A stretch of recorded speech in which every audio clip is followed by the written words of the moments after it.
Oh yeah. All right. Pull up. Pull up the old YouTube. Make sure we're going. Make sure that we can hear you. God, that's not an issue anymore. I fixed it. Mm-hmm. I'm Why was it good. an issue the first time then? You're so what? You didn't know? If you know that it's not happening, why didn't you know it wasn't happening the first time? You're made of farts. This is what you are. I give everybody benefit of the doubt at the beginning, and then first time you screw me, done. Zero trust.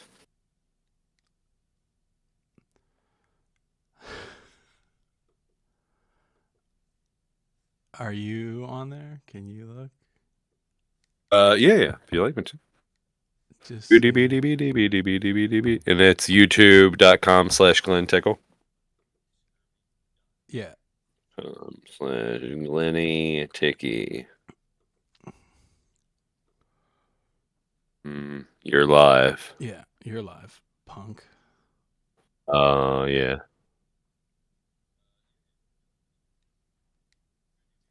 Yeah, we're good. Oh, Coming you through. lighten the blue. Yeah. Yeah, I want it to look. I want it to look so good. All right, I'm gonna hit the theme song. I'm gonna hit the theme song button, and it's gonna play, but you're not gonna be able to hear it. Aw.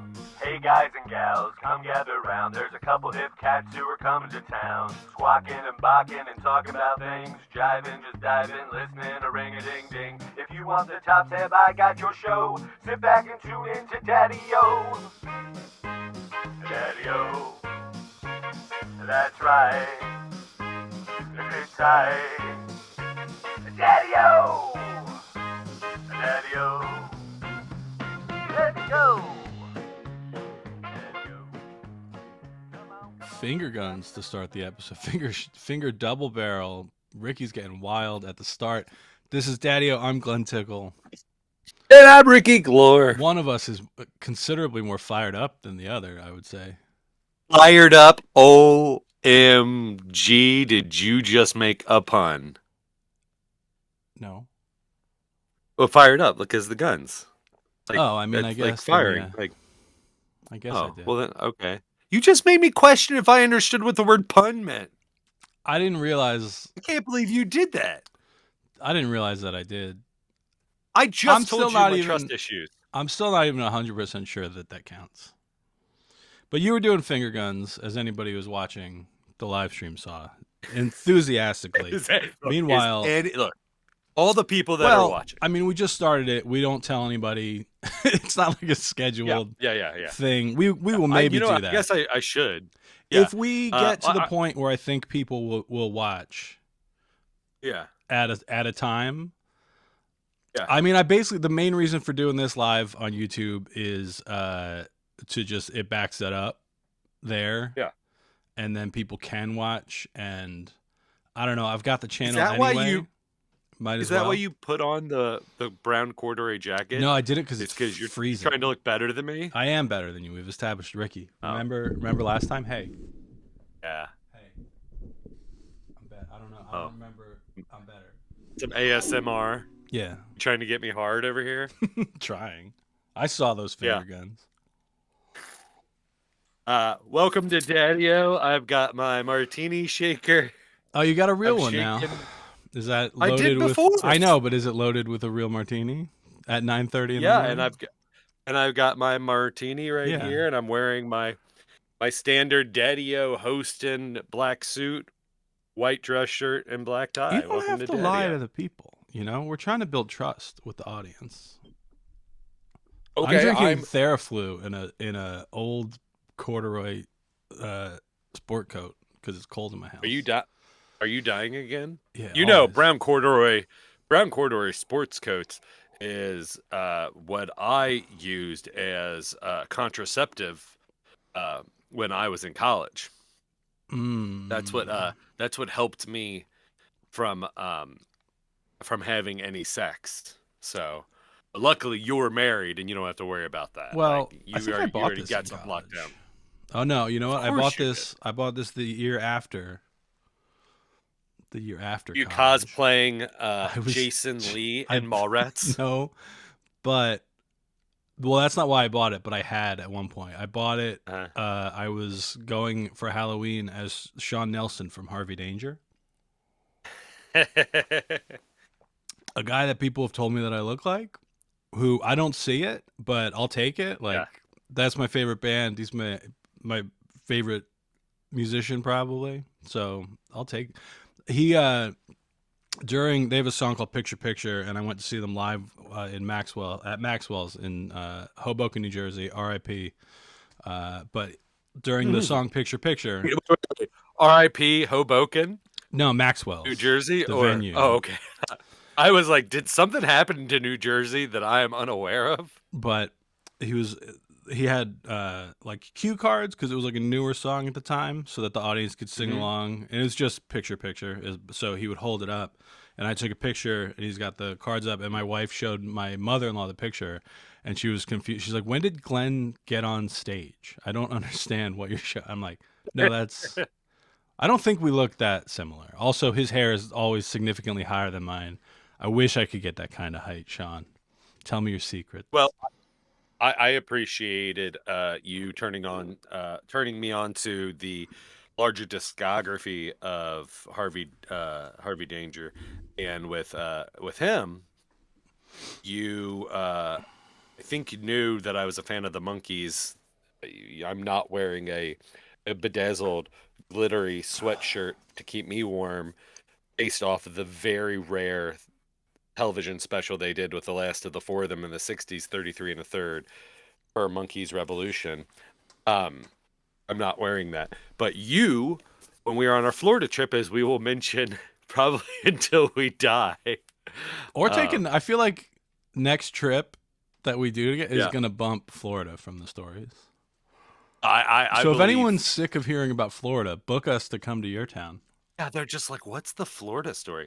But while we were driving to Naples, you were telling me about your love for Harvey Danger and Nelson. And you said he has a great album, one of your favorites, called Nelson Sings Nielsen. And Harry Nilsson, the reason why that connects to the Monkees, wrote a handful of Monkees songs, one of which famously appeared in their one and only film, Head, Daddy's song, performed by Davy Jones. But we listened to it, and I loved it. It's now on heavy rotation when I'm just needing some background music. I'm a big fan of Harry Nilsson, and I don't always love cover albums, but I think that one is particularly good because I think he really enjoys the songs. Yeah, nobody does a Harry Nilsson cover album as a cash grab. You know, no one's like, oh, you know, it's gonna get me popular with the kids. It's like nobody on Apple Mrs. Butters is even buying. Yeah, no one's buying the Harry Nilsson albums now. Like, it's a niche thing, and he's just like, but you know what I'm gonna do? I'm gonna be better than that. What was the Natasha Lyonne show that was on Netflix a couple years ago? That used "Gotta Get Up," and I feel like that there was probably like a noticeable bump in interest in Harry Nilsson because of that. And there's a cover of "Gotta Get Up" on Sean Nelson's album that's very good. Mm-hmm. Yeah, it kicks off the album, I believe. Yeah, it's the one. It's a great intro. Yeah, song. Which I'm a big. This is something my friends and I have talked about. This is gonna sound dumb. Coming from the 90s and buying albums and getting singles, I felt like the 90s, as every decade is, but this is the decade that I'm speaking from. You hear a song on the radio and you're like, oh, that song's awesome. I'm going to go to FYE or Media Play or wherever you got your music, your physical CDs. I'm going to buy that whole album because of that one song I heard by this band. And then you'd get it and the album would just be trash. Yeah. Except for that one song. And then that song would start grating on you. And you'd be like, you know what? Based on now hearing the rest of their album, I kind of like this song less. Because I know more of who they are. Of this. I know I've done this. Like I remember having that feeling of being like, oh, I like this one song, so this whole album's gonna be great, Well, I probably, mean, and then like it's if not. But I I, don't. I I think could, I probably then just didn't listen to the album anymore enough for it to like really stick. yeah, yeah. Well, I just remember like I didn't buy Mambo Number 5, Lou Vega, but I can't imagine you get that album. You're like, oh yeah, Mambo Number 5. Let's hear Mambo's number 1 through 4, then 6 through 13. Those will be great. Uh, but I really love albums that have a great flow, almost like they are an opera. Like Enfold's The Unauthorized Biography of Reinhold Meiser. I think that's the name of it. I didn't appreciate when I was younger and it first came out because it didn't like it has Army and a couple of their big poppy hits or songs on it. I wouldn't call them hits. But now when I listen to it, I love it from beginning to end, and I think that is such a rarity with albums. I'm trying to think of other. I'm not like a Ben Folds super fan, so I'm trying to remember what else was on the album. I think the only band I think the only band I was like, oh yeah, if you tell me an album, I can tell you like the songs on it, the track order is probably Harvey Danger. Any other band where it's like, yeah, I don't know, I like Randy Newman. I've listened to a bunch of Randy Newman. I don't remember what songs from what album, you know? Here's the song about riding my bike. I ride my bike all day long. Tristan Miller has a Randy Newman podcast where he gets people to come on and talk about Randy Newman. And when they had me on, so I don't do impressions. We talked about it. And I am I'm less afraid to do them in public than I am of singing publicly. But I don't think I'm good at them, so I don't want to do them. But the pressure was really on because I guess it was part of the show where they're like, you got to do a Randy Newman impression. It's like, I don't really it's do part it. of the show. That's not really a thing that I do. I might not have agreed to do it if I knew that was on the table. And you were like, wow, shut people. They got no reason to So live. I ended up doing kind of an on-purpose bad Randy Newman impression of like the Steve Martin thing of like, I might not be able to sing or dance, but I can like sing funny and dance funny. So it's like, oh, well, if I can't nail a Randy Newman impression, I'm just going to make him sound like everyone's impression of a guy from New York being like, hey, I'm walking. Like I just did that, but I kept saying I'm Randy Newman in that voice. And well, I feel like you gave me kind of a compliment. Like you hurt my feelings earlier and lost my trust by the pun, like questioning puns. Well, I don't but respect I felt you, like is what it is. Yeah. Oh, I mean, that's apparent. But I think you have. I don't think you respect me, but you love me. Like it's an abusive relationship. But I think you gave me a compliment when you're like views, man. That's all it is. for podcast. Look, I didn't say it was a good plan. Yeah, that is like the Superman 3 plan with Richard Pryor, which they use. From the best one. Yeah. From the best Superman film. Yeah, absolutely. From the scariest. I mean, the sister turning into the robot, and then drunken Superman fight. Yeah, that's why drunken it's the Superman best one. fight's amazing. The other ones don't have Richard Pryor. Fact. The other one. That's like you're a political campaigner for Superman 3. Yeah. Fact. The other Superman movies don't have Richard Pryor. I don't remember Richard Pryor in Richard Man Pryor, of Steel. do you? No. I mean, he's dead. What an interesting. This brings us back to I was talking about. You asked me what I've been up to, and I said I was watching TikTok clips of this guy at you Soups, said you were watching a man SUPES. cry because it's the only way you can finish. I think that's what you were saying. To remind you of what we were talking about before we started recording. You said the only way you can finish is by watching videos of a strange man crying. So that's what you specifically do when you're Superman bored. Clips. Yeah, because you specifically nasty. like it's a real specific kink. First, thank you for the compliment of saying that my Randy Newman was good, because I think that's kind of what you were saying when you were saying all that. When When you said that thing to me, you said you liked the way I sing. So thank you for that. Of course. But yeah, so I've never watched Superman and Lois. I like Superman. I'm not somebody that dislikes. I'm not, I am people who not are just interested like, in Superman. We talked about this on the Florida trip. People get really upset. What? Calm down, nerds. Are you the right? Okay, so you don't pick like one or the other. You're not like. I've found a lot of fans that hate Superman. I don't hate him. And are just like, who rocks? Spider-Man. Spider-Man does rock. Spider-Man 1,000 times more interesting of a character.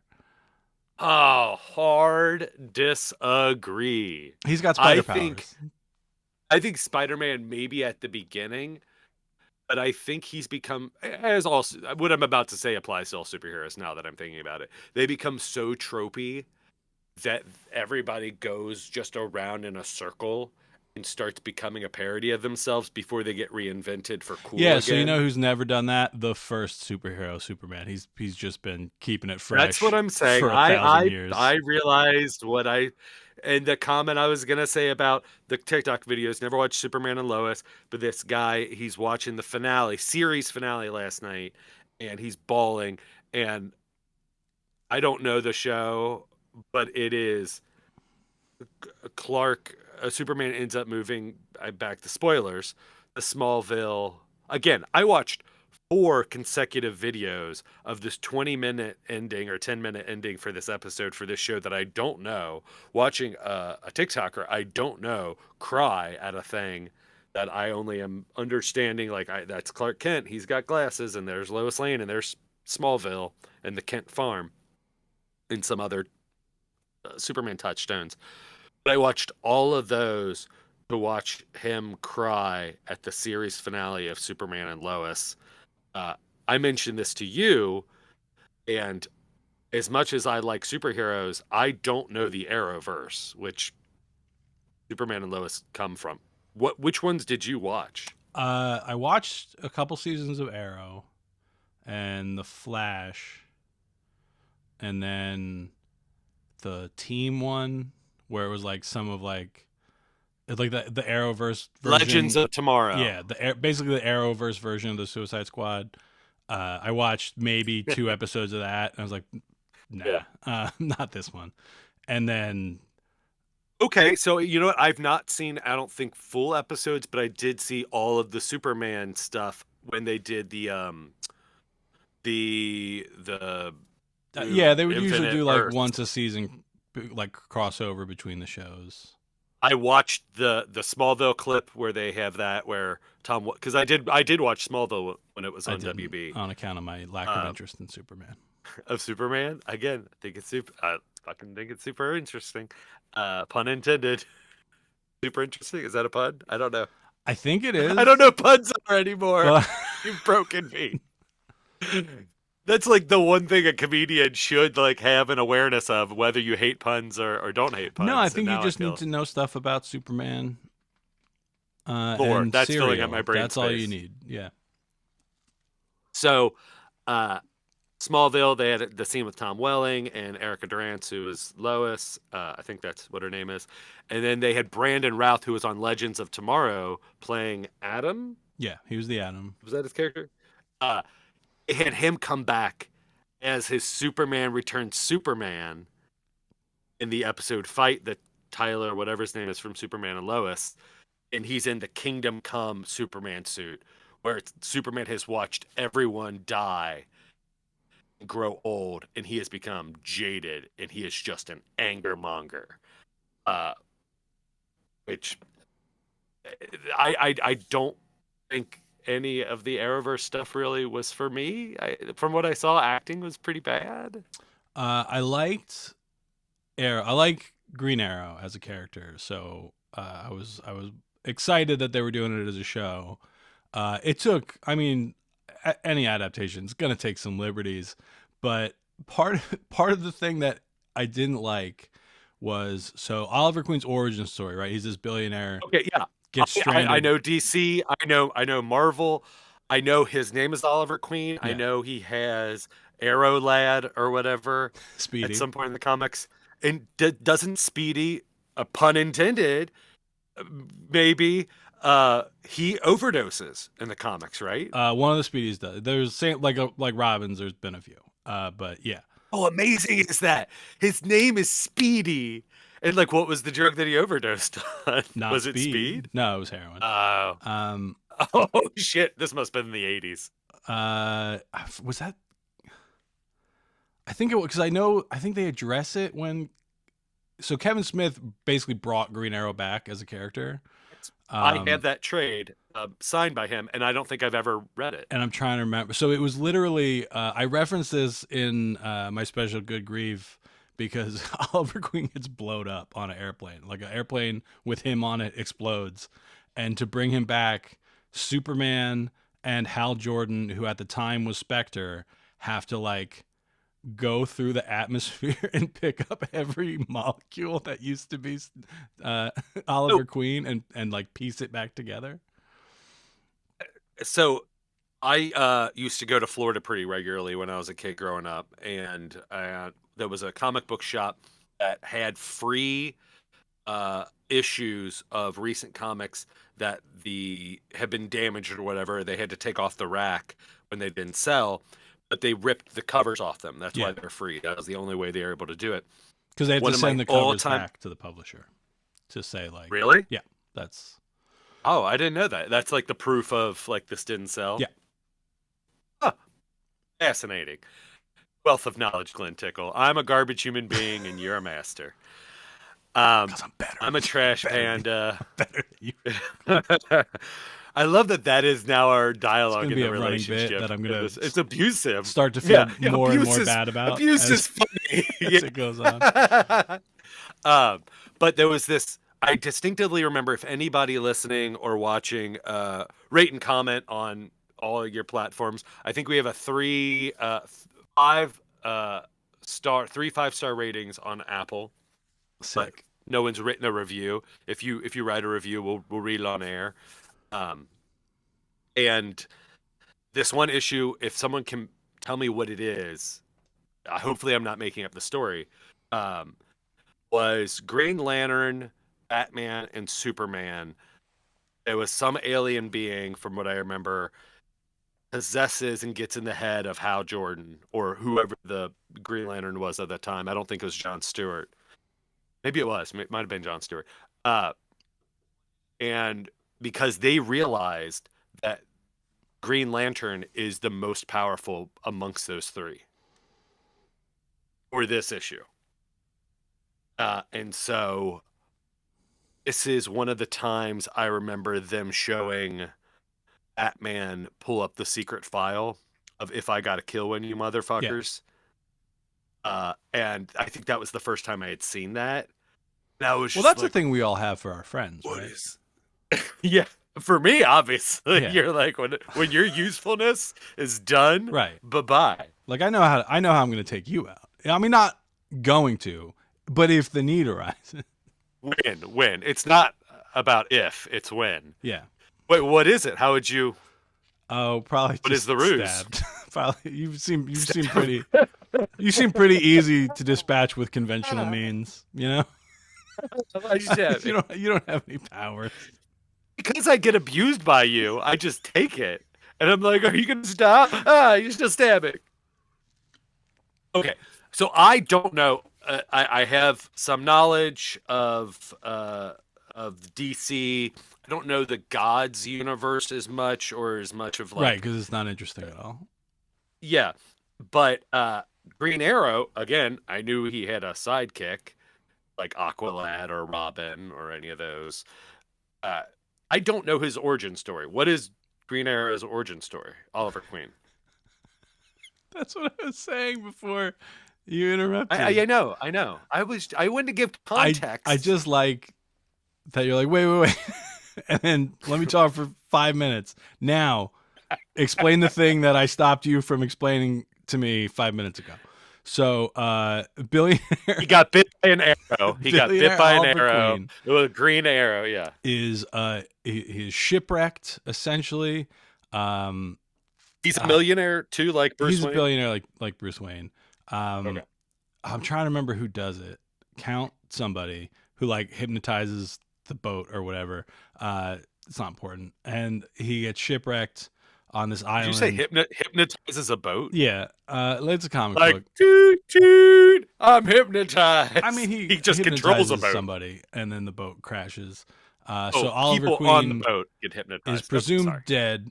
He's stuck on this island alone, and then Robinson Crusoe style, to survive, he like constructs a bow, gets really good at the bow, survives, comes back to his city, and everyone's like, "Oh, sick! Oliver Queen's still alive." Well, hey, you're still a billionaire, and he's like, "Nah, I'm gonna give that all away." He gives away his fortune. This isn't like immediate, but the thing that I like about him is he pre-Batman or is he post-Batman? Okay.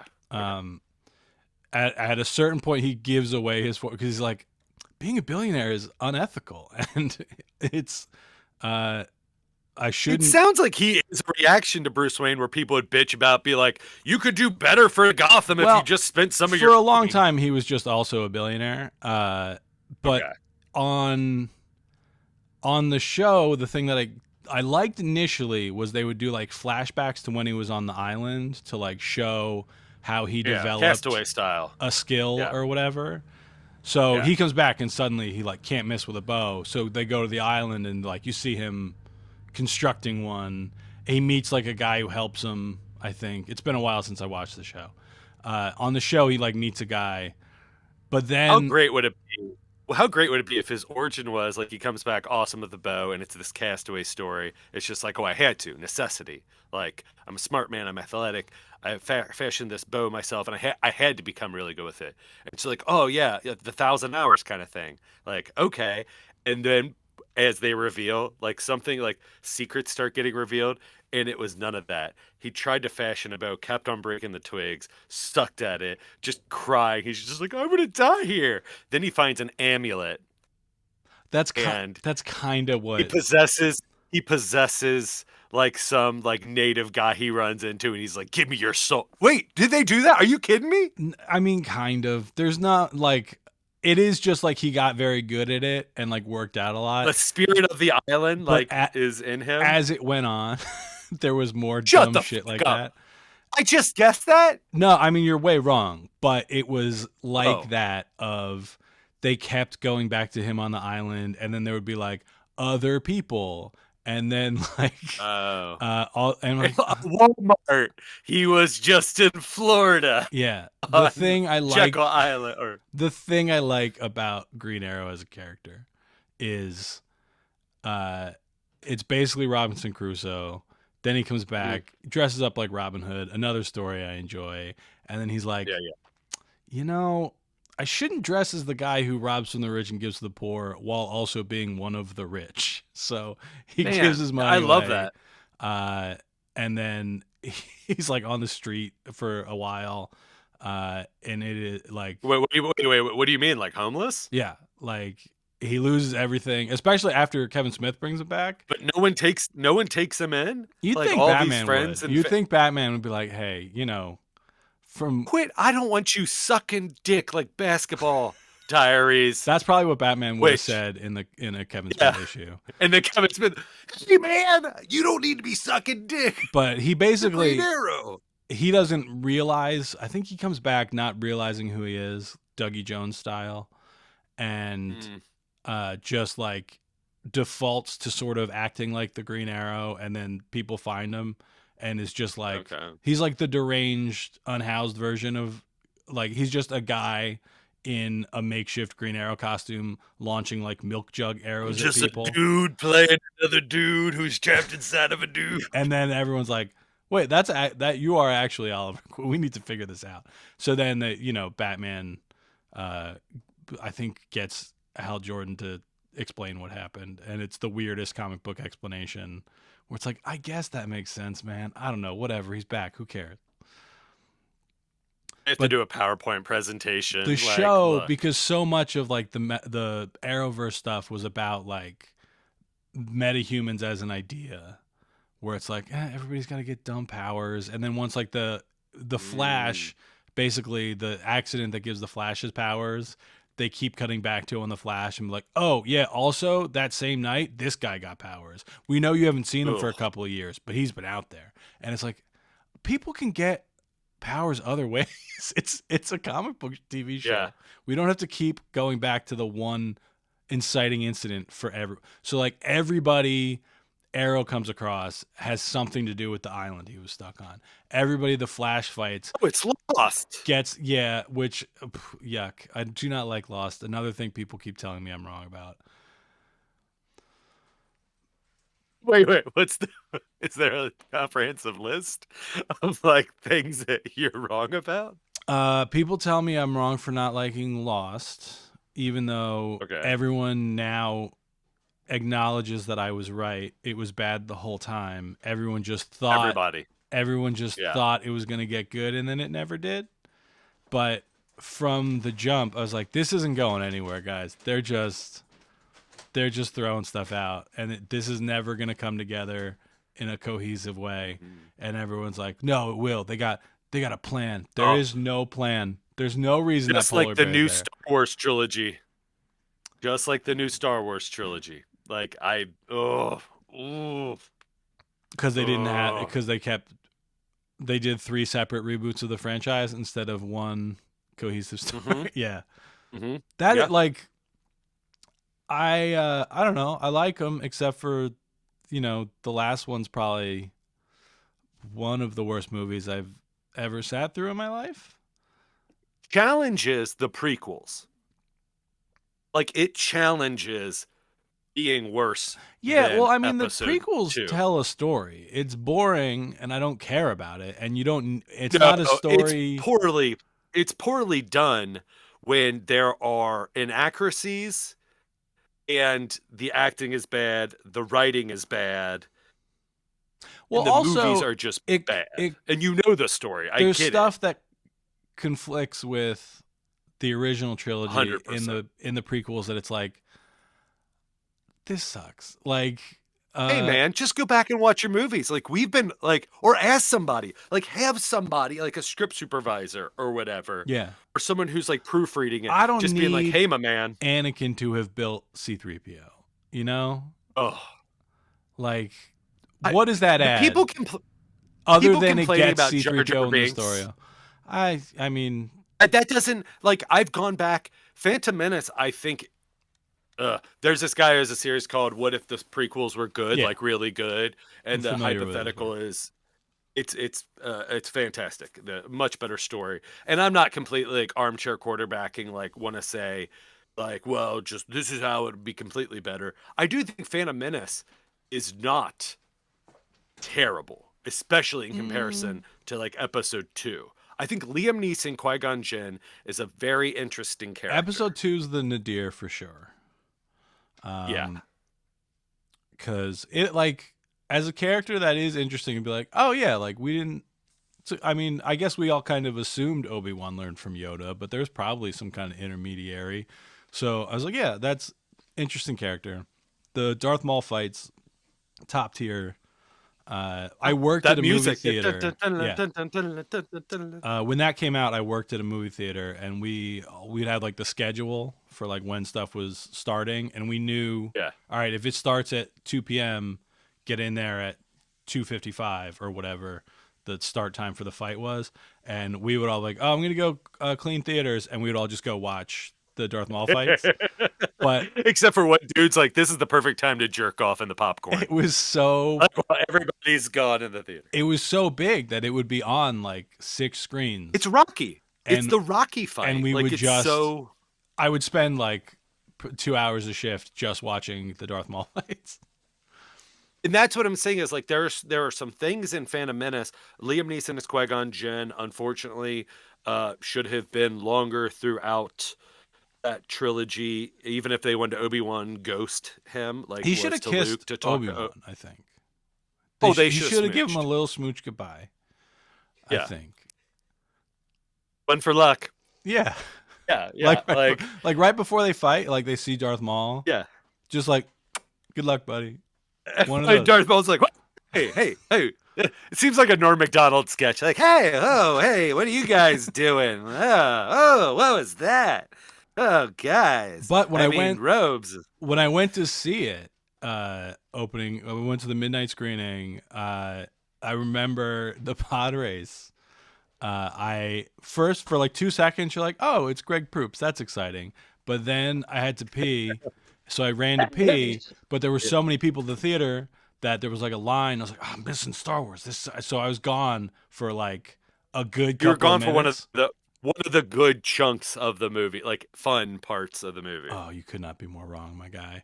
I came back and I was like, It's still going on. they cut something happened and they cut back to it, and my friend's like, no, it's been this the whole time, and I was like, right, but we already know he's gonna win. Otherwise, we know the movies we already know aren't gonna happen. So why is this so long? And it is. Look, the pod racing N64 game, tremendous. A real Maybe that's achievement. what I'm remembering. Maybe is a real achievement of what you could do on a GameCube. But maybe N64. I don't remember the years. N64. But I remember really enjoying that game. Boy, does that scene drag. Which you would think, because it's a bunch of machines going very fast, it would not feel like the slowest part of the movie. And yet, oh boy, does it. Do we need to see all 20 pod races or racers break down individually? I don't think so, George. Well, and everyone's like, oh, okay, Phantom Menace, not good. My dad was one of the few people that, like, as soon as we got out, we saw it at Erlanger Showcase Cinemas. Shout out to first Erlangers. showing of the morning. It's gone now. It used to be right off the highway. You could see the Showtime sign, like it for everything, which I loved. But we came out of the theater, and my dad's like, "That's the last Star Wars movie I'm seeing." He's like, "That was awful," and I was like, "Really?" I was like, "I don't know. Like, man, I don't like it, but like, I think I need to give it another chance." Because I was Phantom Menacing, not like completely that thing where everyone's just like, no, it's great, it's great, it's great. We this is what we've been waiting for. But people will say the Phantom Menace is still bad. A lot of people say that Episode 2 is awful. People are like, but Revenge of the Sith is good. And I'm like, of the three, it's it's the better.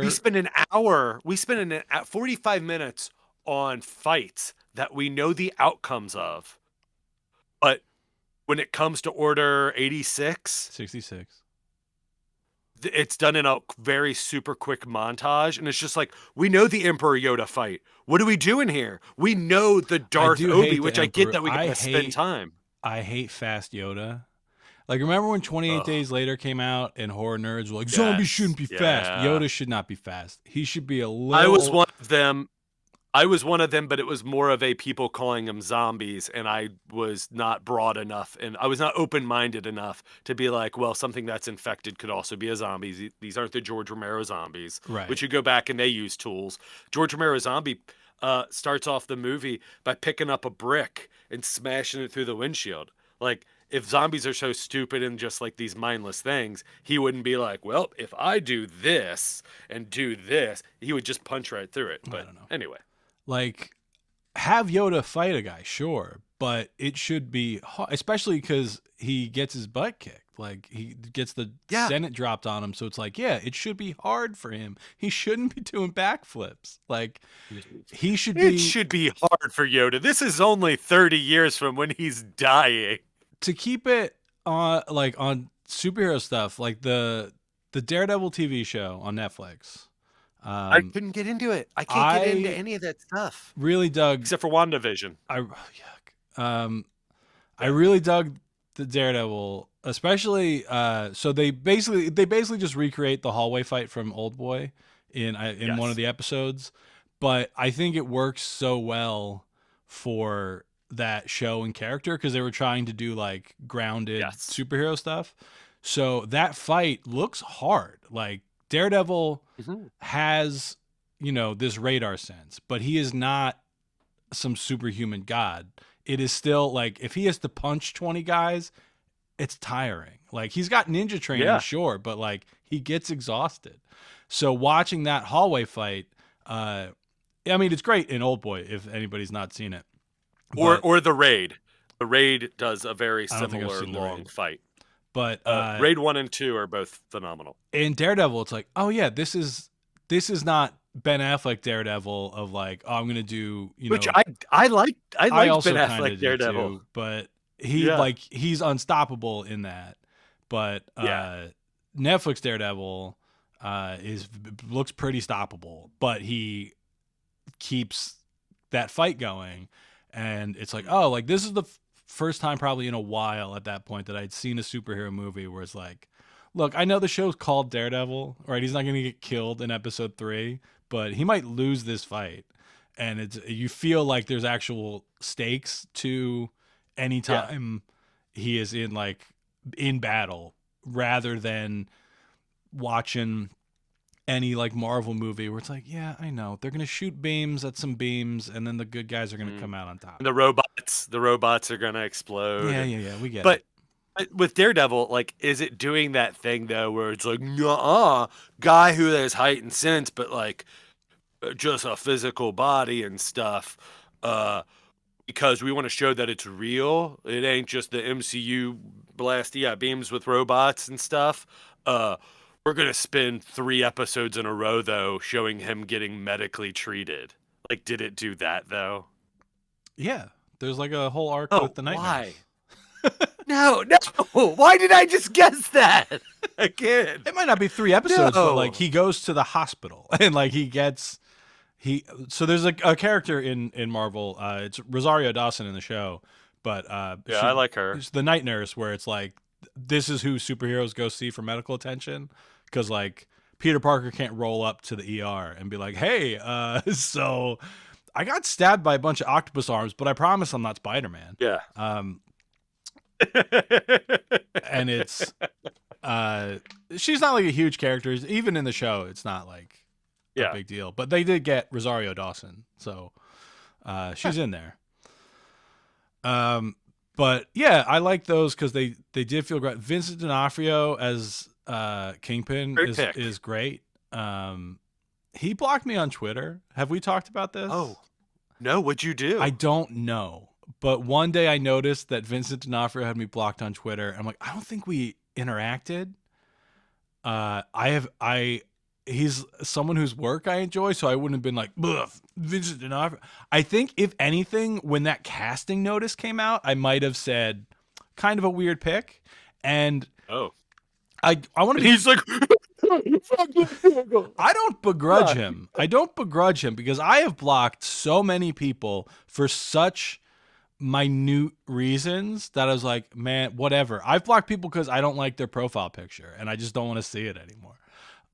There's a guy, I'll tell you when we're not recording. There's a comedy person who I had blocked on Twitter for years because his profile picture reminded me too much of a different guy that I don't like.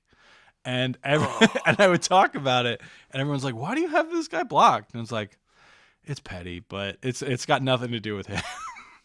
And oh my God. Yeah. I can't wait to know who it is, because that means I know who it is. I don't, you might. He's not like it's not like, it's not like Mulaney or like Williams. I would probably block somebody if somebody had a Robin Williams profile picture. Depending on my mood, that person might get blocked. I know the internet is its own thing, and avatars and anonymity and voyeurism and being this other thing or being your true self. I think in this day and age, if your username isn't your name, I'm such an old man in this methodology. Is it your name?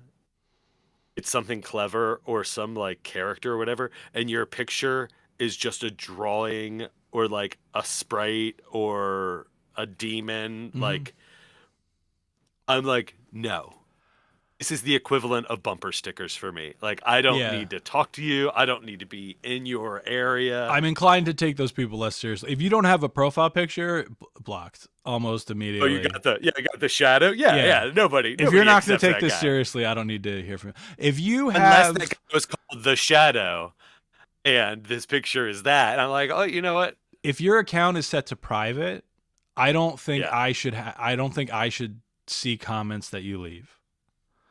Exactly. Yeah, I feel the exact same way. Like, fine, just, whatever, lurking is the term, right? You're not really posting a lot. You're just reading what's on Reddit or whatever.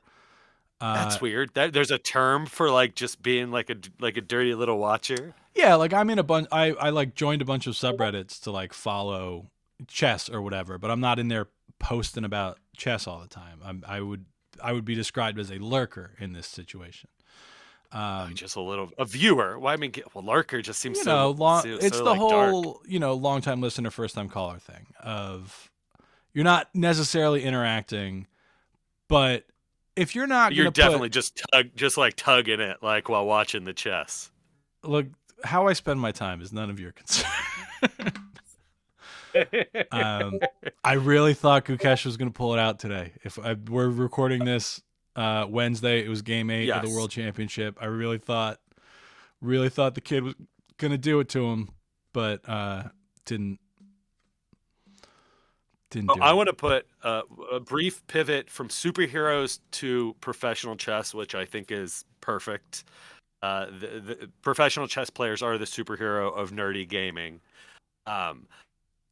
And I just wanted to. We had sent in to us if you want to like and comment and subscribe, and we'll read your comment on air. If you give a 5 out of 5, is that stars, true? Are we making this promise right now? I'll do it. I'll happily do it. I mean, if it's got some nasty stuff in it, we'll like what if they write pee pee poo poo 400 times? You gonna read it all 400 times? I would say pee pee poo poo x 400. Okay. And people would get it. Like that's the internet lingo. You also want to send to us. Last episode, I had an alternative theme song, 90s theme song, which I can't remember if the chicken or the egg. Did we play that and then we talked about Drew Carey, or were we talking about Drew Carey and it just happened to be Kismet? No, I think we started with Drew Carey talk. Okay, Drew Carey talk.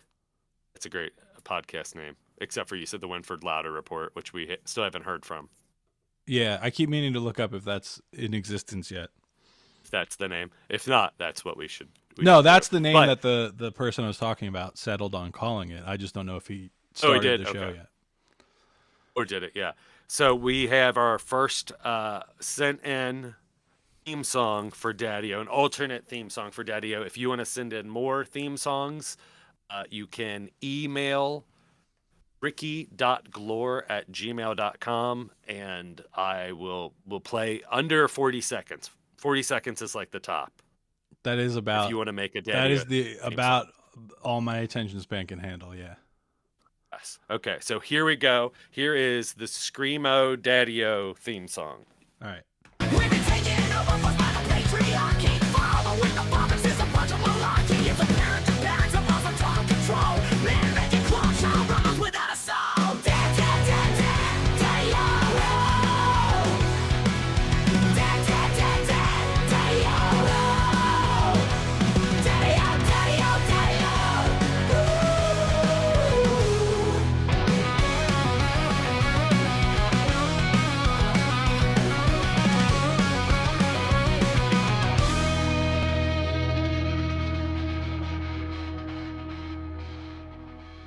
So that's the Screamo song.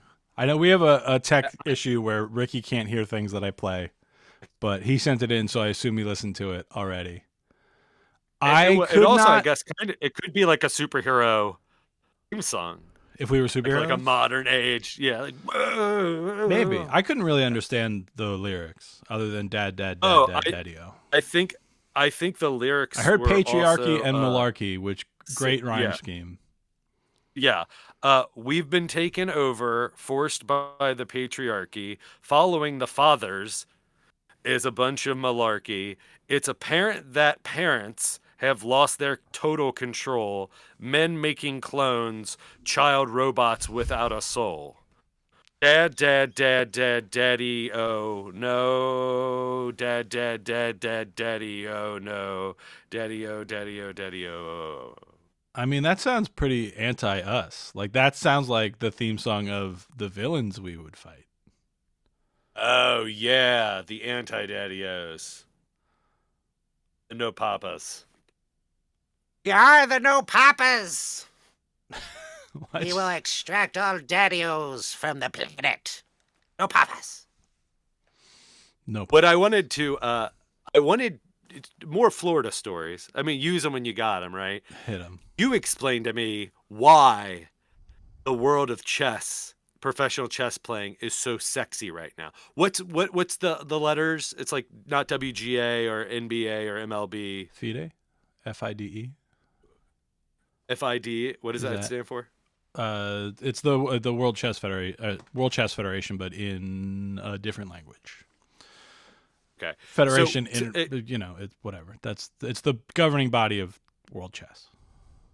This story is fascinating. If you want to be brought into like the WWF, political drama, reality show version of why you should be interested in chess. Glen told me the story, and I've told so many people. I It don't know fascinates me. what So you're why? about to say. No, I'm asking you. You don't. You're like, this is why professional chess has been sexy for a little bit. There's Hans Gruber, and he's real good. Okay. And I know what you mean now. there's the 12-year-old boy, the Jason Todd of chess players who hit somebody, and then there's the guy and computer moves. You know what I'm talking about? Yeah. Now I do. So the story Okay. you're talking, this was a couple years ago. At this, I want to say 2020, the 2022 Sinkfield Cup, maybe 23. That feels. I have no real sense of time. Yeah. But I know it wasn't this year. Because there was a different scandal at the Sinkfield Cup. So basically, there's this billionaire in St. Louis. I keep forgetting his first name. Call him Mr. Sinkfield. A couple years ago, decided he wanted St. Louis, Missouri, to be the chess capital of the world, and he has enough money to make that happen. So he basically bought the St. Louis Chess Club, or started it. I don't know, and has been dumping a bunch of money into it. There's a great museum there. They host a lot of like the bigger tournaments, and the Sinkfield Cup, named after him, is there. And 2, possibly 3 years ago, I think 3 is too many. I think 2 years ago at the Sinkfield Cup, there was a scandal where shortly after a game between relative newcomer, youngish player Hans Niemann and world champion Magnus Carlsen. So Niemann beats Carlsen. Magnus Carlsen. Carlsen. Villains, heroes, and villains already. Carlsen pulls out of the tournament after this game. He's like, I'm not. We're done here. And everyone's like, why? What happened? And he's like, don't worry about it. And because under the rules, Under chess law, like you can't lobby like cheating accusations during a tournament or something. I forget the exact reason. But then after the tournament ended, everyone's like, Carlsen thinks Niemann cheated. And so it was this big scandal. And everyone then... Did you say, like, the terminology is like, you can't say someone cheated, but you can say that you believe there was questionable play. Which basically means they should investigate it. Maybe. Niemann, when Carlsen dropped out, he's just like, I'm withdrawing from the tournament. End of statement. And the way he did it then led to wild speculation. So pretty quickly, everyone's like, he thinks Niemann cheated, and everyone's like looking at the game. They find a couple like key moves during the game where they're like, that does kind of seem like a move this kid wouldn't find. And then everyone is like wild, because then people on the internet get a hold of it, and they start wildly speculating. They're like, well, how would you cheat in a chess game? The answer, because it's happened a couple of times, is you hide a phone in the bathroom. Like, you can get up and use the bathroom during a chess game. So you have, Stockfish or an engine on a phone. You hide it in the bathroom. You go take a break. put the position in. See you make a real Ocean's 11 elaborate plan where the days leading up, you get photographed because chess players are like rock stars, eating like Taco Bell, like a lot of like kind of food that's gonna wreck you, and so you're just like, I gotta go bathroom because you've been seeing those photos of me eating all that awful food that gives you the diarrhea. Yeah. So sorry, I don't know why I threw Taco Bell, Chipotle as well. Get them on there. Taco stop John's. ruining our sponsorship opportunities. Yeah. So basically, the rumor then becomes that Hans Niemann cheated. People start analyzing the game and like publicly accusing him, being like, "Yeah, he would not have made this move. It's clear that he cheated." He comes back and sues on a the bunch Florida of trip people. during the drive. On the Florida trip during the drive, when you asked that, and you say about the phone thing, I was like, "Oh yeah, that makes sense." I was like, something that like is on your person that vibrates, giving you like Morse code. Yeah, you're breaking up a little bit on your video there, but one theory that gets proposed is he cheated by having a remotely controlled sex toy up his butt, because you can have ones that vibrate, like you press a button, and it's not impossible, right? Like that might. There's they just changed their name. That's a choice. I don't remember. I think it was Adafruit, the company that does like tech components and kits and stuff. Yeah. They, as like a joke, like built one just to be like, it would work. Yeah. Like you could. And but that's like, you could put that like when I said vibrations, I was thinking like something in your shoe or like a pad on your, like a small pad somewhere located. I mean, I could, an inner thigh, whatever, so it doesn't make a lot of noise. If it was rectally like a butt plug vibrator, it's like, that's a choice. Where the person who's like giving you this tech is like, hey, we can put this anywhere and we can make it small. And he's like, nah, but. Part of it. But. That was just proposed on some podcast as like speculation, and everyone jumped on it because it's butt stuff, and that's hilarious. But I want to be clear, there's no evidence that this was the case. It was just everyone thinks this guy cheated.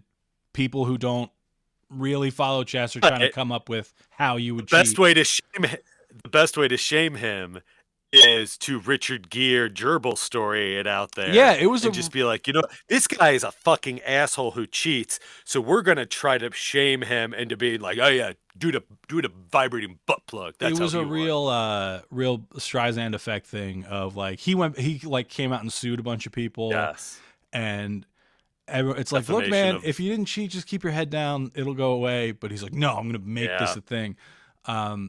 The only thing, and again, there's no evidence that this was the case. Not that there's people analyze the game and there's suspicious moves, but there's no like evidence that he actually cheated at that game. There is evidence that he cheated online in the past, and he has admitted to this. Yes. I love the story of that. Of just that came out after. He has a past. Because chess.com, the platform, like analyzed his past games, and they're like, chess.com. Yeah, man, these ones look suspicious. And he's like, all right, look, I cheated in a couple games when I was starting out. And everyone's like, well, now everyone's just going to think you're a cheater. The only thing that it's like the Pete Rose thing. When Pete Rose for so long was like, I never cheated on baseball. Bob Costas at an all-star game. It's like, Pete, will you finally say on camera that you cheated on baseball? And Pete got all indignant, and he was like, oh, I can't believe you'd ask me this. False pretenses. That's not what we said. We were going to discuss that. And then he found out that he could make more money if he wrote a series of other books that did admit to be like, oh yeah, I cheated. I'm a dirtbag. And I was just like, oh, Doth thinks you protest too much. Like, just be like, if you're going to lie about cheating, whole blanket. Be like, we think you cheated online too. Just be like, nope, I didn't. Yeah. Well, there's basically there's software that can like catch cheating. Basically, like if you and I are playing online, I can have, a second computer or my phone running a chess engine, which is just like software that tells you the best move. So I'm making the moves. Me don't know chess. I know, but it's hypothetical. So if we're playing, I can, you know, put your move into the second computer, and then that tells me what to do, and then I do it. And it's their software design to be like, look, I mean, Glenn, your rating is abysmal. There's no way you would, you know, play with 98% accuracy against anyone. Yeah. And they would be right. I'm not good at chess. People mistakenly think that I am because I talk about it a lot, but it is like someone who likes watching football isn't going to be good at football. Like it's the same thing. Yeah. The only thing it's like porn.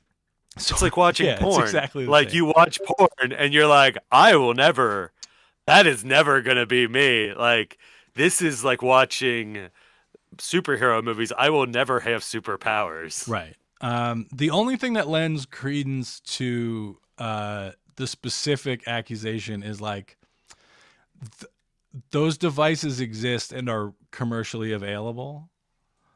Yeah. You know, like everyone's like, oh, it would be easier if you hit it in like your. I'm like, you can't go to a store today and buy a thing that vibrates in your shoe when your friend pushes a button. You can go to a store and get one for your butt. And but you would have to commission. The other thing is like people were like, oh well, how would like it would have to be how would you get a chess engine to run on a butt plug? I'm like, you don't need to. You need a second person essentially. So someone watching the game. There's a second shooter. Yes. Someone's watching the game, right?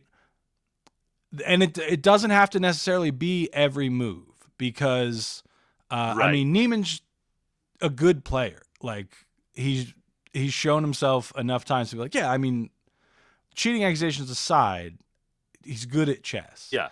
So God damn it, I still respect him. So I don't, but it's just because he seems like a mean guy.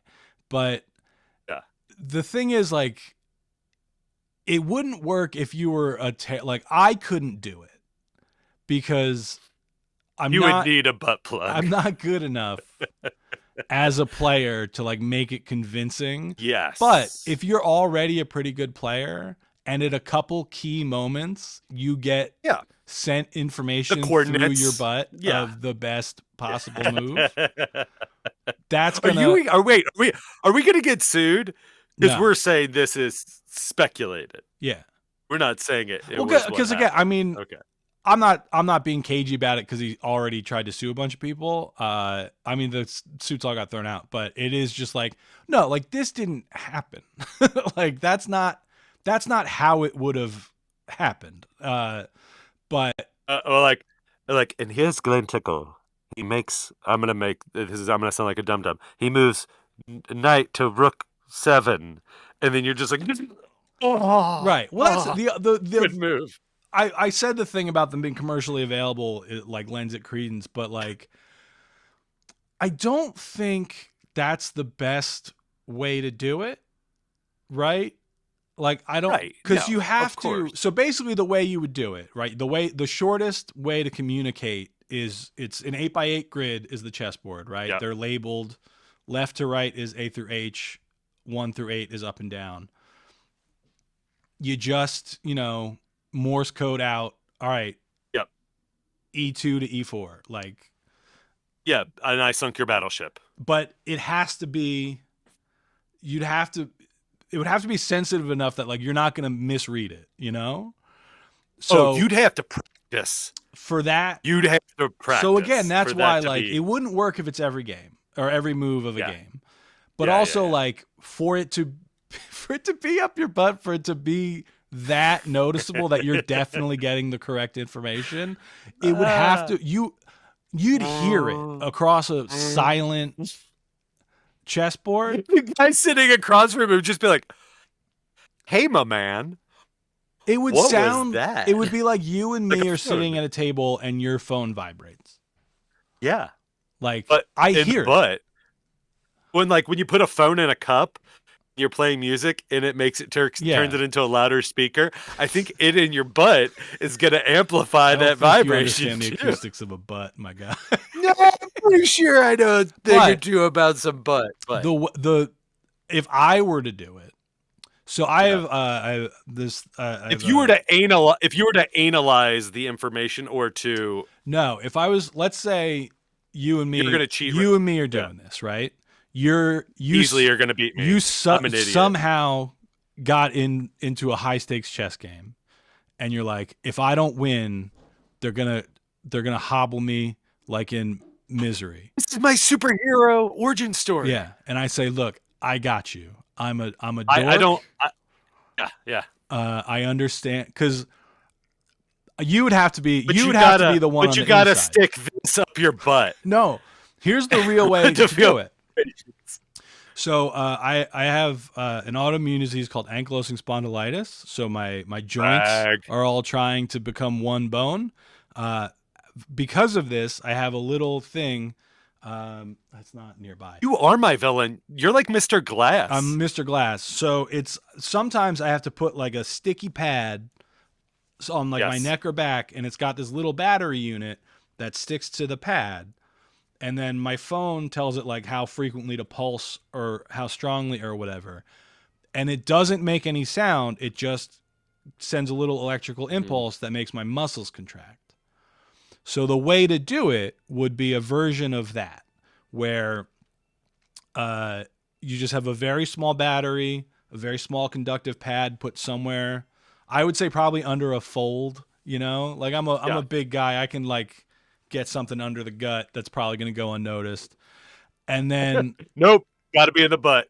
But those impulses are so sharp and specific. I would feel, the Morse code of letter number to tell me where to go from that, way more than if you tried to do it, let's say phone's vibrating in the pocket, I wouldn't necessarily nail that pattern. Or fake, like wearing a fake ear. Yeah. That is an earpiece. Like, which I think this is a Tim Robinson, I think you should leave sketch, where it's a chess championship happening and he's wearing a giant fake ear. Yeah. Well, they check for stuff like that. Like you essentially go through a metal detector. But after that, not whatever. Right, there's that no is gloves at the airport. involved. After that tournament, they changed the procedures. So you used to started checking butts. No. Oh. I mean, I guess they would if you asked. I'd be like, can you just? Will you check see if I don't know. But you used to. I'm a dirty little chess player. If you went to the chess club where a tournament was happening, you could watch it live. Yeah. Like there would be like a gallery, and they're like, all right, no more of that, because again, like I said, the only way this works is if there's a second shooter. Yeah. So you can sit in the gallery and watch on TV. That's on a 30-minute delay. Yeah, or there's multiple shooters, because this turns into a community. This turns into a thing where you are my second shooter, but you also have a butt plug of someone who is watching you and watching the game, and they send you the codes because you like the feeling in your anus. And right, I'm just doing it for kicks. And then you're sending it to me, and just like, oh shit, that's right, I gotta send. Yeah. And the other person is like, I feel like we don't need the middleman. Like, shut up, we do. I'll turn it up all the way. Get that butt up. So that happened a couple years ago, and I do because of the scandal, there was like, it's awesome. A big. There's also, I mean, the Queen's Gambit on Netflix. Also, got a bunch of people. Also, just the fact that everyone was home and couldn't go anywhere for a while. Yeah. Everyone's like, oh, yeah, I'll start playing online chess. So, there were these three things that all kind of led to people caring about chess again. Which I think the order was pandemic, Queen's Gambit, butt stuff. I think that's the order that those things happened. But do you know what's truly wild? Netflix put out a Queen's Gambit game, like a board game. Yeah. You can buy a Queen's Gambit board game, and it's not just chess. Not chess? It's not. It is like a chess-themed board game. What I hate, literally, that's done in books and writings and television and scripts. Before you tell me that, can I ask you a question? Do you hear music in the background right now? No. Okay, good. My wife is Okay. taking a shower and listening to music Blasting. quite loudly, and I just want to make sure it's not coming through on the mic. Let's hear it for the boys. But chess as a literary device is used so often for smart people. Yeah. Correct. I mean, you have a certain level of intelligence. It's the buy-in is a little harder for people, some people to wrap their minds around, and it is used so often as just being like, this movie, these characters are playing each other like a game of chess, or it's war, and it's the chessboard of using this pawn against this person and stuff. Like, why? Like, and it's always done so like snobbily. I don't like it. Yeah, I don't, because it is shorthand. no one uses Monopoly or like Hungry Hippos. Well, or, I like, mean, it's Connect shorthand Four for that way. smart because Tic-tac-toe is that way a little bit. it's shorthand They for do like tic-tac-toe. smart because you got to be smart to be good at chess. Yeah. Like there's strategy involved. A lot of other games are based on it. A lot of like historical generals have probably like talked about like analyze, and it's yes. like there's overlap. I get it, but it's been done so much. The time that I did you watch Mr. Robot? No, So I'm familiar with what it was. there's a but- show about what if a Mister was a robot, and Rami Malek, Mr. Rope. I mean it's been out for a couple of years. I'm a spoil part of it, but the Mr. Robot is a hallucination. I think I don't remember if that's the character's name or the. So basically, Rami Malek is hallucinating Christian Slater. You find that out, and you think like in Fight Club that is such a big reveal that like you don't want to know that going into the. It's a better viewing experience not knowing that the first time. I have complained about people whining about spoilers for decades now. There's a few instances where it's like it does add to the experience if you don't have this information, like not knowing Sixth Bruce, Sense. like Yes. knowing Bruce Willis is dead the whole time is that movie. If you watch it a second time, it's not as interesting. Fight Club still, I like it. It is, but it's when you find that out, it's a nice reveal. In Mr. Robot, you find that out, I think, pretty quickly, and then like it is not. The weight of the show is not hiding that from you. It is just Indicated, like it just becomes part a story of point. the. But they play chess at one point, and when you see him sit down at the board, I my eyes rolled so hard, and I was like, "Ah, "Here we go!" And then, Magneto and Professor X. yeah, Oh, the Charles, games. it's I just think they a play. game of chess. I think they play 3 games. Each one of them is a stalemate. And Ari, Trouble, Piglet. Oh, not 3 different games. no, they 3 play games chess of 3 times, and each game ends in a stalemate. And I was like, I mean, I guess that's an interesting use of it because he's playing Yeah, himself. 'cause you're so- playing against yourself. But the one stalemate, I know the one game, I was like, all the pieces are on the board. That's interesting. And then I looked it up, and all 3 of those stalemates are either historic games or theoretical. The one with all the pieces, I think, was the fastest theoretical checkmate. Then there's one that is the theoretical checkmate, where I forget it's like this is one with all the pieces move, or this is one where all the pieces are on the board. So it's like kind of chess culturally significant, where it's like, oh, so they're not just, oh, these guys are in conflict, so we're gonna make them play chess. They're like, we're gonna make them play one of the theoretically If you most had interesting games of If chess you that had could. only held back, if you had only held back and made this move when you made that move 3 moves ago, that I knew that was being your undoing. Like, I hate it. I hate it. I hate it so much. We've talked about like selling merch and stuff at shows. I don't ever want to like carry a tote of t-shirts. Because I don't want to get did it locked once. into doing a joke. But a t-shirt that I put up on like Redbubble years ago, didn't sell a single one because I'm the only person in the world who finds this funny, was the diagram of the chess game where there's no pieces taken off the board, and underneath it says, please baby, let's not fight. And I forget the player who's like who theorized the game, but like it's quoting them as saying, "Please, baby, let's not fight." And to me, that's very funny. But most people and don't care about. It's a more minute, very specific chess jokes. But to bring up, that was a good segue to briefly talk about stand-up comedy that you and I do, and having talked about merch. I just was it Anthony Jeselnik on Marin on WTF. Yeah. And he's just like, he's like, they both were talking about how they don't sell merch anymore, kind of after shows. There's websites and stuff you can buy things. Yeah. But he's just like, it all changed. Anthony Jeselnik's like, it all changed for me. One of my friends said, you shouldn't sell merch after shows. When you're on stage and you just gave us a good show and then you're hawking merch, it kind of diminishes it. And I said, okay.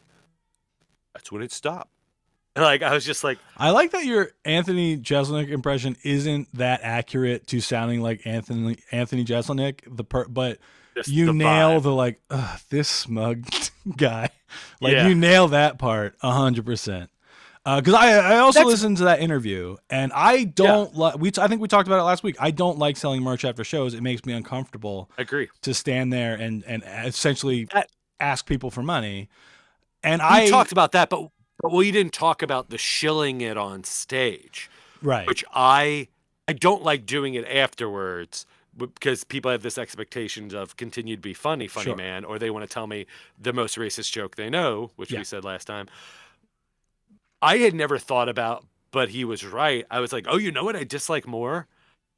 Doing a show and being on stage, be like, hey, so if you could, after the show. I don't like I brought it. Especially. I have, I've done it because, like he talks about, he's like, I don't want to sell merch after shows because I'm not greedy. I was like, right, but you're getting paid $20,000. I'm getting a couple hundred, and it would be great if I could sell some CDs to cover the hotel tonight. It would actually really make a big difference. So there's times where I will do it. Like I'll have a CD in my pocket. I have I don't know if I can bracelet. The bracelets that say "Boo Dan, we love Glen Tickle," which references a joke that I like to close on. So I will wear that and then not talk about it until the end. Because I basically, the use thing where like the times where I see like a comic hold up their shirt and be like, I got this after, it's so gross to me. So the only version of this I can bear to do is I will like have the CD up on the stool, I'll have the bracelet, and then when I do that bit, I walk off stage, explain to the audience that they're about to give me an encore, and it's like a elaborate thing, but I started doing it because I get the same questions about that joke. So it's like, oh, I'll just tell them they're going to give me an encore. I'll do those jokes. And then if they want to come talk to me about something else after. So I tell them that. I was like, I get the same questions. So you bake it into. And I was like, I'll come joke, back. Yeah. The bit. So I say at some point, I was like, I'm going to walk off stage. You guys are going to go nuts. I'm going to come back on. And then if you want to talk to me about something else, I'll stick around. And I have bracelets that say "Boo Dan, we love Glen Tickle. I'd love to give you one." Where it's like I still feel gross doing that, but it is like it's the smallest version of it. But it's like it works is the thing. Like if I say that on stage, people are like, "Ooh, we get a thing for the thing that we just yelled." Like they like it. I don't like the sales pitch at the end of a show. I think he's right about that. Yeah. Yes, I think. But my version of that, and I don't think it helps, but it's the only way I felt comfortable doing it, and I still feel gross, is for my first CD that you produced, Spitting Image, picture of me and my 6-month-old daughter at the time. Do adults look like babies, or do all babies look like adults? I don't know. But I had that and my second album where my daughter is on the cover and she's 4. So I would tell the joke even before the second album, just be like, hey, after the show, we're going to be outside. Swing by, say hi. I have CDs for sale. It's like saying, hey, got a trunk full of 8 tracks. Yeah. I feel like mentioning it. Okay. Like it is just the reality of the situation. The joke that I tell is, if you want to buy something, fine, that's great. Don't like do that thing of like, don't look at him, honey, he's poor. I was like, if you want to buy something, great. If not, just say, hey, like, I really appreciate you guys coming out to the show. All that is genuine. And then the joke I make is, and on the CDs, if you notice, it's a picture of me and my daughter. So if you don't buy anything, just know that that's the face of the mouth that you're not feeding. Yeah. Right. Like, I don't think that has ever made anyone feel guilty. If you can work a joke into it, great. If you can do it, yeah. I mean, it's a reality of the situation is that we are there because it is our job and we are trying to make money and selling merch, especially at our like.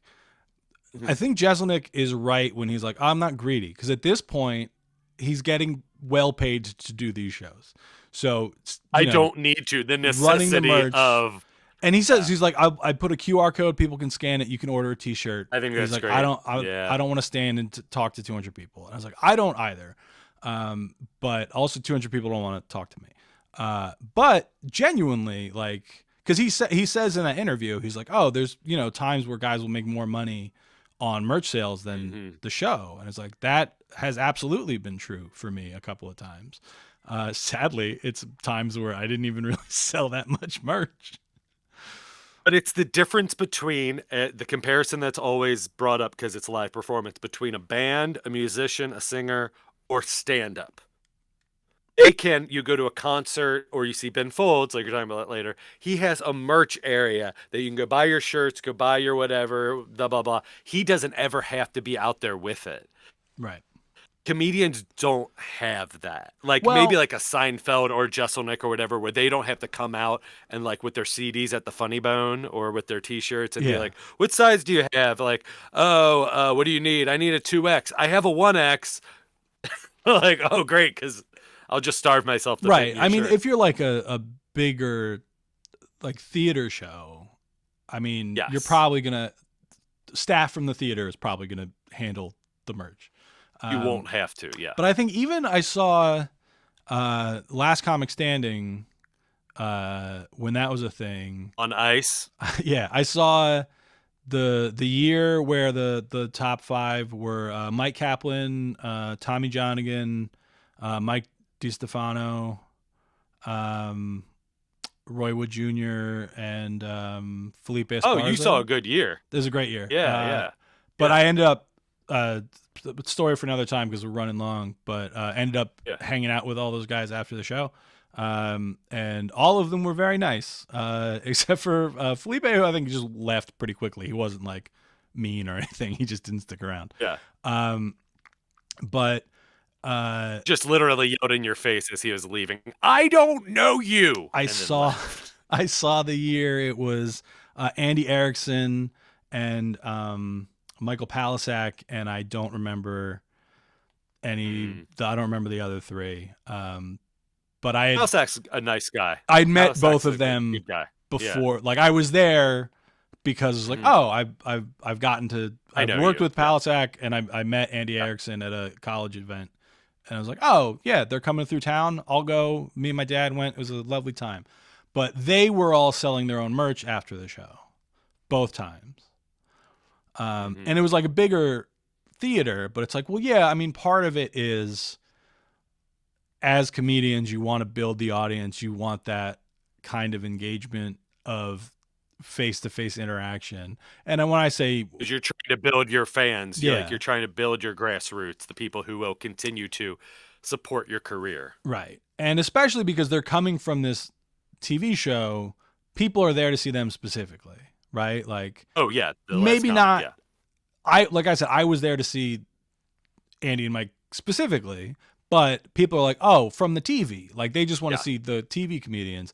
They're excited to meet them. Box. So having them hang out after the show and selling their own merch is kind of part of the experience. Yeah.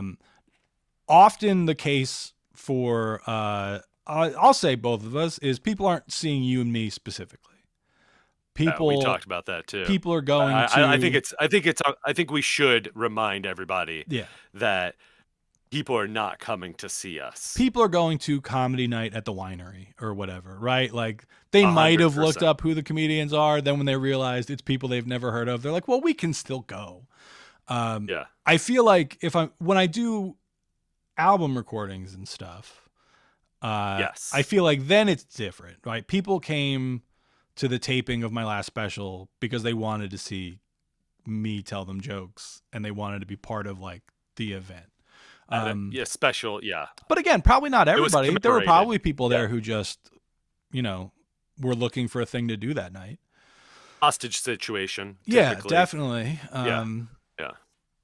It was nice. We'll wrap it up. But next time I didn't tell the. Oh yeah, we were talking about merch. I hate it. I've talked about it before. I don't. I hate it. I don't hate you, the people coming. I hate the merch. Well, I think it's that I hate the people. No, it is. I've talked about. I'm socially awkward. I don't like meeting new people. The idea of lines upset me. People standing in lines. I don't like standing in them. So I feel like. And sometimes they want to get your picture with you because they're like, I really like, which it's super flattering. It's like, I really like you, or this, I got to commemorate the night that I'm on when we got the free tickets to the Chuckle Hut in Cocoa Beach. And they're waiting for their picture with you, and that's super flattering. But I'm also just like, oh, in the life and history of this photo, what's the moratorium of how long it stays on their phone until they delete it, hoping that guy they saw do a funny voice becomes famous for shooting the president or ends up on Saturday Night Live. This guy is either going to get cast on SNL or die, and I'm going to be ready with the photo. Exactly. But it's like, what's that? Is it 2 years? Is it a year? Is it the next week when you're just like, you know what? I don't think that guy was that funny. I mean, I guess it's mostly, I know it's important because like the thing we talked about, like you want to engage fans. I mean, the whole reason I wanted to do this show is like, I think we said last week, the idea of like, you don't do a podcast to build an audience, you do it to engage the audience that you have. And I mean, I know it's not a big audience, but I have an audience. I know there's people out there who enjoy my work. And like I'm on enough various social media platforms that give me data that prove it. So I don't know. I mean, I don't think the premise of two middle-aged dude comedians talking to each other once a week is like gonna bring in a ton of listeners. But if people are interested in either of us, then they probably enjoy this. So for you, I hope you liked this, audience. In next episode, the thing I teased that I was going to talk about this episode, I will remember, is the story of the day after Thanksgiving, me taking our family van, our Kia Sorento, to get the oil changed. I know. I went and took our family van to get its oil changed. I'll tell that story next time just because I do love thematically and the narrative of how so many things interweaved in this episode, even though it seems like superheroes, chess, screamo, merchandise doesn't seem like it, but I think the celebrity of a superhero would have merch and just the products that come from superhero properties. Customized chessboards. That's gonna be my next merch. Also, I mean, there's Checkmate in the DCU. There's a whole secret organization that's chess themed. Yeah. Yeah. Well, I mean, superheroes. How many things are, like I said, Magneto and Charles Xavier, like playing chess? Like how many villains are, say Checkmate and blah, blah, blah. Oh, what a trope that I'm fucking done with. Oh. Yeah. As much as I love chess, I'm fine with it not being used to shorthand conflict. Oh, what are you doing, Charles? Oh. All right, I have to pee so bad, so I'm ending the episode. And I made a little stinger out of the 90s sitcom version. Hey. So here that is as we end. Tune in next week for more Daddio. I can't hear it. And this is Ricky Glore. I'm going to hit it again because you talked over it. It's Glen Tickle. It's Glen Tickle and it's Ricky Glore. Sorry. Oh, God. Hit it again. Hit it again. It's the Daddio Show. Chewy. It's the Daddio Show. I played it 4 times. All right. Bye, friends. Wait.